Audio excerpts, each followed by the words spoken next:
Sonic's Green Hills Adventure Season 4, Chapter 14, A Horrible World. Release Sonic's point of view. After I jumped in the portal after Annika, I got lightheaded and blacked out.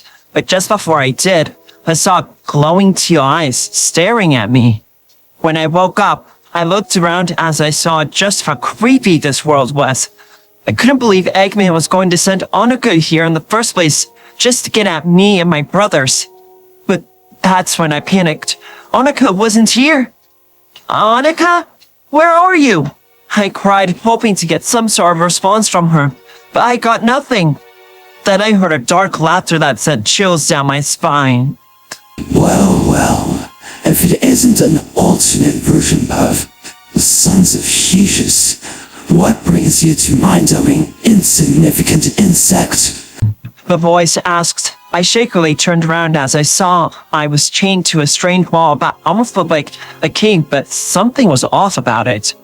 I saw a tall hedgehog with no gloves or shoes, and the quills were super long like Rapunzel's hair. But what stuck out the most were those glowing teal eyes. But I said nothing, for I could already connect the dots and knew this guy was bad news. That's none of your business. Now release me, I demanded as I tried to break free from the chains. All in due time. But first, I want to see what makes you tick. The hedgehog said darkly as my fear was rising. Who are you? I asked as I started to tremble. I am Xylo, the only god in existence, and you will bow before me. Xylo screamed as he somehow used a strong force to make me bow before him on my hands and knees. Hey, what are you doing? Let me go! I cried as I was really scared now. How dare you try and order me around? Xylo said harshly and started to beat me up, all while these zombie-like creatures came from behind him and laughed in delight at seeing me suffer. Chief is Sonic's point of view. I couldn't believe it. Eggman knew about Xylo well before any of us did. Sonic, are you okay? Do you know what that message was talking about or something? I slowly nodded thanks to my tainted for keeping me from speaking properly. It's a long story, I said with a struggle, but before I could continue, I heard what sounded like a baby crying. Oh my gosh, do you guys hear that? Amy cried as she stood up. That's a baby's cries. Tails exclaimed as he got up too. We had to find it knowing those things are around. Sonic, are you okay to walk? Maybe even run? Yeah, I think so, I said as I stood up. I tested to see if I could run, and thankfully I could. Great, now let's hurry. Amy said as we headed in the direction of the crying. A few minutes later we found it. It was a girl with black hair, fair skin, and blue eyes. Amy was quick to pick her up gently. Shh, it's okay, little one. We won't hurt you. Amy said as she rocked the baby back and forth, and she calmed down. I don't understand. How did a baby get here? I noticed that the baby was staring at me, almost as if she recognized me. Sonny? The baby said in curiosity, almost sounding confused. How do you know my name? I asked gently as I walked over to Amy, but once I did, she started crying again. I thought maybe I was scaring her thanks to my tainted form still being inside me, so I backed off. She immediately calmed down afterwards. Someone! Anyone! Help me!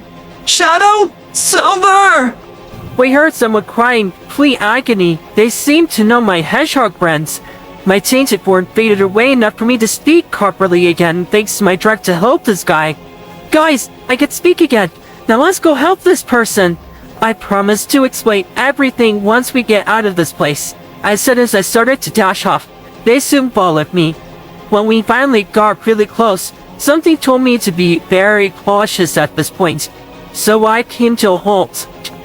What is it, Sonic? We need to do this delicately, I whispered in reply as I slowly peeked my head into the doorway we were now at. I saw a blue hedgehog being tortured by Xylo, and his soulless were there just watching him rapping. Tails and Knuckles, you take care of the soulless. Amy, stay here and keep the baby safe. I'll get him out of there, I said hastily and ran in. Hey, Fluffball, leave him alone, I said as I felt my god powers activate. I then knocked him out, and man did it feel satisfying to finally get a hit on him after all he did to me and my friends.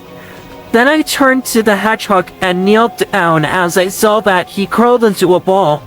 I could even see him shaking and hear him sobbing. Hey, it's okay, dude. We'll get you out of here. What's your name? Movie Sonic's point of view. When I heard someone talk to me in a friendly tone, I uncurled slowly for I was a little hesitant. My name is Sonic Wachowski the Hedgehog. Who are you? I asked shakily, when I saw that it was a Mobian hedgehog that was blue and had green eyes. I was even more confused, and he looked just as puzzled and surprised as me. No way, that's impossible, cause my name is Sonic the Hedgehog. No, it is actually possible. I was called off by this Sonic when he put a hand over my mouth. Let's get out of here first. This Sonic said as I nodded slowly and followed him out of the room. I then realized there were others with him. A fox with two tails, a pink hedgehog, and an echidna? Whoa, wait. Why isn't the echidna here? I asked as I stopped in my tracks as the memory of the ones who were the reason I was alone for a decade flashed through my mind at record-breaking speed. Well, calm down. I'm a friend. My name is Knuckles. It's nice to meet you. How are we supposed to address one of you when you're both in the same room? Well, you can call me Wachowski, the Blue Blur, or the Blue Devil, I said as I calmed down. Let's go with Wachowski. It's short and easy to remember. The fox said in agreement, but before I could say anything else, I saw that the pink hedgehog was holding something as I got closer to her. I saw it was a baby. Annika, is that you? I cried as I hurried over to her. Sonny! Annika cried as she giggled, very happy to see me. Oh, thank goodness you're all right, little sis, I said as I took her in my arms and held her close. I then kissed her on the forehead. Wait, she's your sister? Oh, my name is Amy Rose, by the way. Amy said as she looked surprised. Yeah, adoptive anyways. Her parents adopted me, then my big brother Shadow. Then after she was born, my little brother joined the family. I explained happily, but it soon faded. I looked myself over to see that my communicator was gone. I don't know how, but it was. I instantly started crying for my phone couldn't call across alternate realities as far as I knew. Hey, what's wrong, Wachowski? Are you okay? No, I came here to find Annika, but now I can't contact my loved ones. So how are we supposed to get back home? I replied in fearful frustration.